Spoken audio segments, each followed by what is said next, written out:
ശ്യാമ, നമുക്കറിയാം വിവാദമുണ്ടാകുന്ന സമയത്ത് താങ്കൾ ABVP നേതാവായിരുന്നു.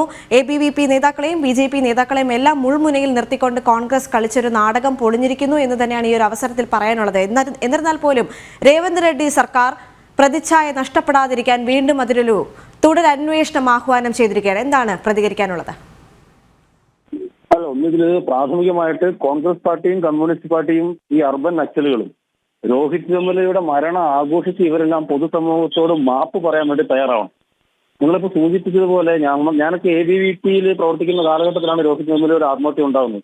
തീർച്ചയായിട്ടും ഏതൊരു വ്യക്തിയുടെ എന്നുള്ളതുപോലെ അദ്ദേഹത്തിന്റെ ആത്മഹത്യയിൽ നമുക്ക് വിഷമമുണ്ട്. പക്ഷേ ആ മരണത്തെ മുതലെടുത്തുകൊണ്ട് കമ്മ്യൂണിസ്റ്റ് പാർട്ടിയും കോൺഗ്രസ് പാർട്ടിയും അതോടൊപ്പം രാഹുൽ ഗാന്ധി അടക്കമുള്ള കോൺഗ്രസ് നേതാക്കന്മാരെ കേരളത്തില് ഇന്ത്യയിലൊട്ടാകെ അഴിച്ചുവിട്ടിട്ടുള്ള ഒരു സാമുദായിക ദ്വേഷമുണ്ട്.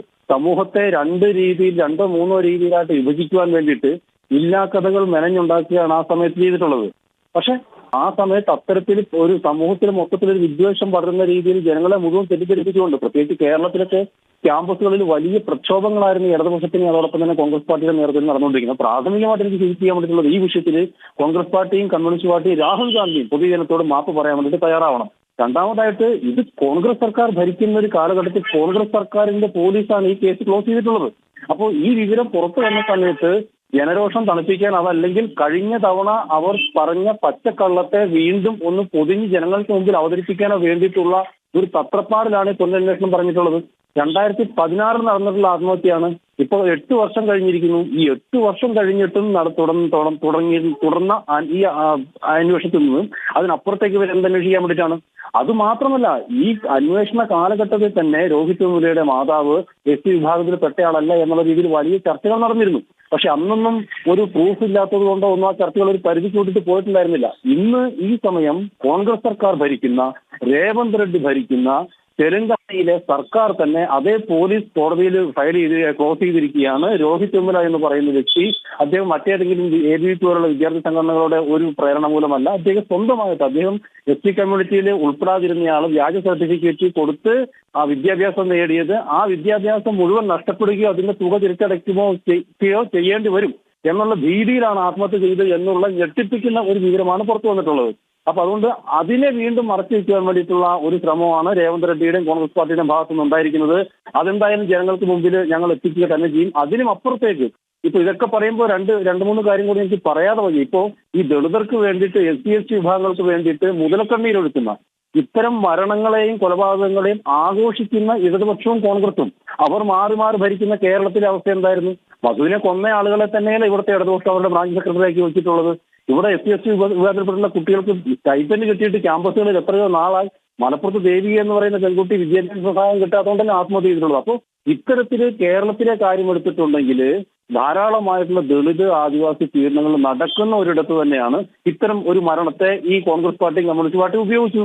അപ്പൊ അതുകൊണ്ട് പൊതുസമൂഹത്തോട് മാപ്പ് പറയാൻ വേണ്ടിയിട്ട് അവർ തയ്യാറാവണം.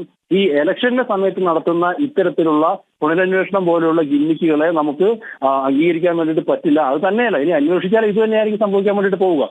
അതിനപ്പുറത്തേക്ക് എന്തെങ്കിലും ഈ കഴിഞ്ഞ ദിവസമൊക്കെ ഡ്രൈവർ യദുവിന്റെ കാര്യത്തിൽ സംഭവിച്ചതുപോലെ ഈ മെമ്മറി കാർഡ് കണ്ടില്ല, ഹാർഡ് ഡിസ്ക് കണ്ടില്ല എന്നൊക്കെ പറയുന്ന പോലെ എന്തെങ്കിലും കള്ളക്കഥകൾ മെനഞ്ഞുകൊണ്ട് വരിക എന്നതിനപ്പുറത്തേക്ക് മറ്റെന്തെങ്കിലും സംഭവിക്കുമെന്ന് തോന്നുന്നില്ല. അപ്പൊ പ്രാഥമികമായിട്ട് എനിക്ക് പറയാൻ വേണ്ടിയിട്ടുള്ള ഇത് തന്നെയാണ്. കോൺഗ്രസ് പാർട്ടിയും പ്രത്യേകിച്ച് രാഹുൽ ഗാന്ധിയും കമ്മ്യൂണിസ്റ്റ് പാർട്ടികളും എല്ലാം പൊതുസമൂഹത്തോട് ഇക്കാര്യത്തിൽ അവരെ തെറ്റിദ്ധരിപ്പിച്ചതിന് പൊതുസമൂഹത്തിനിടയിൽ സ്പർദ്ധയുണ്ടാക്കിയതിന് മാപ്പ് പറയാൻ വേണ്ടിയിട്ട് തയ്യാറാവണം.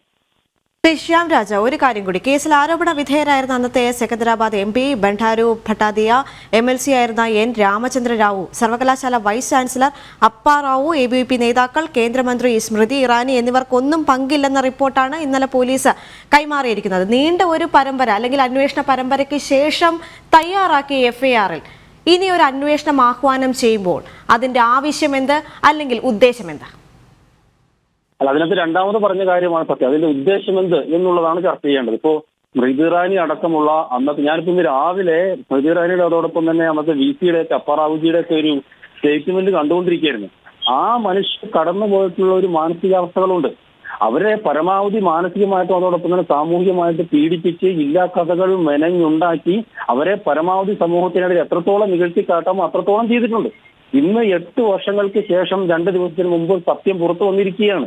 ആ പുറത്തു വന്ന സത്യത്തെ മൂടി വെക്കുക, അതല്ലെങ്കിൽ അതിനെ മറ്റെന്തെങ്കിലും രീതിയിൽ പൊതിഞ്ഞുകൊണ്ട് മറ്റെന്തെങ്കിലും ഉദ്ദേശ രീതിയിൽ അതിനെ വീണ്ടും ജനങ്ങൾക്ക് മുമ്പിൽ അവതരിപ്പിക്കാൻ വേണ്ടിയിട്ടുള്ള ഒരു ശ്രമമാണ് നടന്നുകൊണ്ടിരിക്കുന്നത്. അതിനകത്ത് മറ്റൊന്നുമില്ല, ഒരു ഉദ്ദേശം തന്നെയാണ്. പ്രത്യേകിച്ച് തെരഞ്ഞെടുപ്പ് അടുത്തു വന്നിരിക്കുന്ന ഈ കാലഘട്ടത്തിൽ, അത് ആന്ധ്ര തെലങ്കാനയിലൊക്കെ ഈ മുസ്ലിം മത റിസർവേഷൻ വരെ പഴയ അവിഭക്ത ആന്ധ്രാപ്രദേശിൽ നടന്നിട്ടുള്ളതാണ്. അതിന്റെ ഒരു ഭാഗമാണ് ഇപ്പോഴത്തെ തെലങ്കാനയും. അപ്പോൾ അത്തരത്തില് SC വിഭാഗത്തിൽപ്പെട്ടിട്ടുള്ള ആളുകൾക്ക് വേണ്ടിയിട്ട് ഇടതുപക്ഷവും അതോടൊപ്പം തന്നെ കോൺഗ്രസ് പാർട്ടിയും, പ്രത്യേകിച്ച് കോൺഗ്രസ് പാർട്ടിയും ഒന്നും ചെയ്യില്ല എന്ന് ജനങ്ങൾക്ക് വ്യക്തമായപ്പോൾ, അതോടൊപ്പം തന്നെ സ്മൃതി ഇറാനിജി അടക്കമുള്ള BJP ABVP നേതാക്കന്മാരെല്ലാം ഇതിൽ നിരപരാധികളാണെന്ന് മനസ്സിലാക്കിയപ്പോൾ അതിനെ മൂടി വെക്കുവാൻ വേണ്ടിയിട്ട് ഉള്ള ഒരു ശ്രമമാണ് ഇതിൽ നടക്കുന്നത്. അതിനപ്പുറത്തേക്ക് 8 വർഷത്തിനകത്തേക്ക് ഇതിലെന്തെങ്കിലും ഒരു കൂടുതലായിട്ട് അന്വേഷണം നടക്കും. അതങ്ങനെ തുടക്കത്തിലെ പറഞ്ഞു. ഈ കേസ് അന്വേഷിക്കുന്ന സമയത്ത് തന്നെ പല കോണുകളിൽ നിന്നുള്ള സംസാരങ്ങളും അതോടൊപ്പം തന്നെ വാദഗതികളും ഉണ്ടായിരുന്നു ഇദ്ദേഹത്തിന്റെ SC വിഭാഗത്തിലല്ല എന്നതിനെ സംബന്ധിച്ചിടത്തോളം. പക്ഷെ ഇന്ന്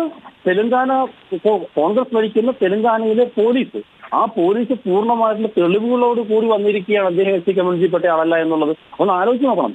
ABVP അതോടൊപ്പം തന്നെ സംഘപരിവാർ BJP ആളുകൾ ഇവരുടെ പ്രേരണ അല്ലെങ്കിൽ അവരുടെ ഉപദ്രവം കൊണ്ടാണ് എന്ന് പറഞ്ഞിട്ട് ഈ നാട്ടിലൊട്ടാകെ ഈ രോഹിത് വെമുലയുടെ മരണം ആഘോഷിക്കുകയാണ് ഇക്കൂട്ടർ ചെയ്തത്.